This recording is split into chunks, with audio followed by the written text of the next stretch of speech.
So this is the driving area right here.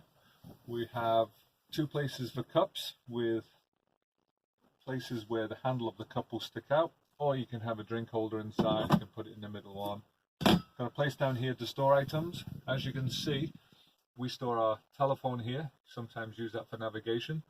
We have a navigator up the top here and the console, and then I did put this in the description, but this is important. Down here we have two 110 volt sockets live, so you can plug in a regular plug socket directly into the inverter, so it's now powering all your devices without the need to actually plug in one of these.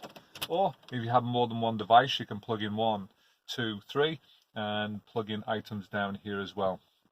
Again, this is live, runs straight off the inverter. So it's night time, you want some privacy, you need to close the curtain.